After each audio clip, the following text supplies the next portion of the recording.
Čau lidi, já vám vítám u dalšího videa a točím jak stáhnout skater, takže počkejte, zapnu reprák. Tak.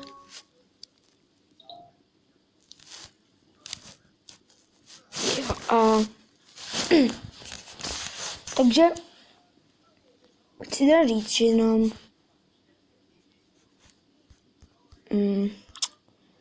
tak vám chci ukázat, jak se stahuje a první video bude, jak stáhnout skater.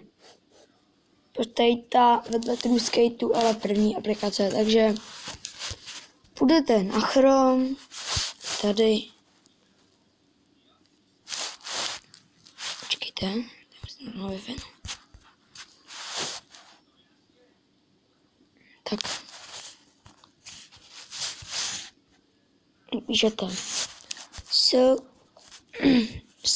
k a to r app Android download. A on to vyhledá něco kolem prvního a druhého.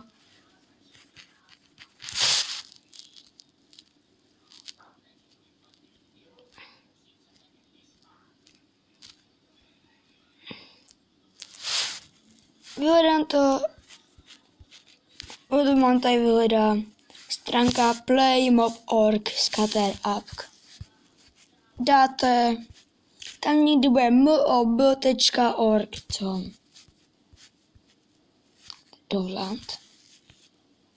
Stáhnete to poslední, to úplně poslední a potom tady to druhý, první, tady je Google Play, to je potom první 24 MB, tam je 24,8 a tady je 24,7.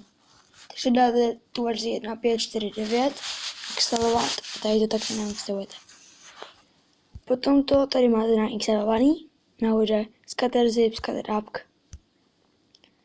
Na okruhu Play dostanete S-File Explorer. Potom jdete na S-File Explorer. Kde je? Čekajte. Tady je. Kurva. Jo. Tady se vám načte. Skater obrázky se mi tady načtej. Dám tady to, skater, tady to horní, tak to rozkliknu, tam, tady takovou tečku, tam je no a, tam tečka, jak stahovat, vybrat cestu, co do a, tady najdete Android, OBB a dáte ten OK. OK, tady zrušit OK, dáte OK. Potom, až se vám to udělá, tak uděláte tady to a tady ten skater tady nainstalujete. Ano, potom, že ho nainstalujete, jdete sem, musíte se vypněte si Wi-Fi a polohu si zapněte. Zapněte si polohu a skočí vám skater. A píše to no dovolán, že to nefunguje jako vždycky. A když mám tu Wi-Fi, tak mi to půjde.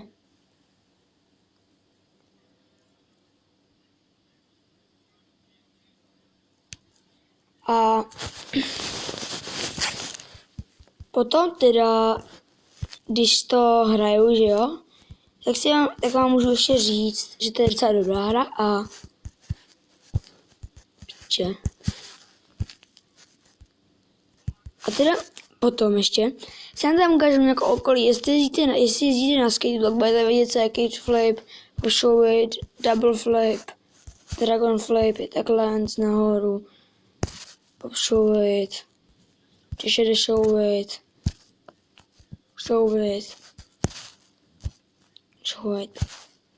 a když letíte, to chci vám si ukázat, tak potom klidně tady hodně, dvakrát na desku, máte to, tak potom dáte tady ten merch, ale to nemusíte dávat to, tady potom máte skateparky a to se neplatí, jo, takže na to nepoužívají žádný app na Lucky Patcher, to je na píču Lucky Patcher, taky debilní app no. Takže jestli víte, tak ještě na začátku té hry vám musím ještě říct, že na začátku té hry tam bude dělat kickflip, offshore it, ollie, nollie a manuál.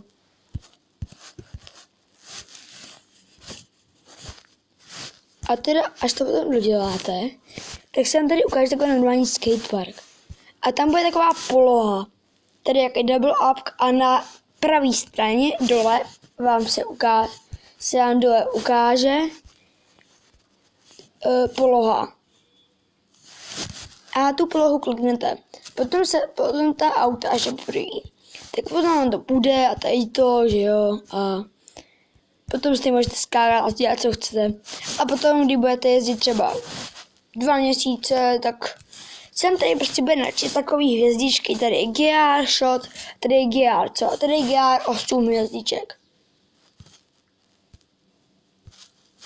A prostě si můžete dát desk a za každých 10, tady je 10 plus hvězdiček, tak můžete dostat jeden skateboard, který si vyberete. Já to ještě nemám, takže to úplně nevím, takže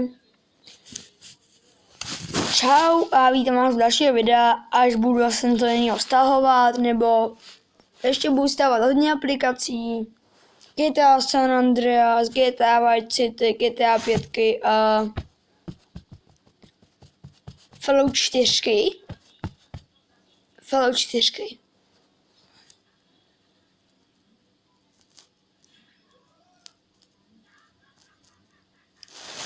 To je konec.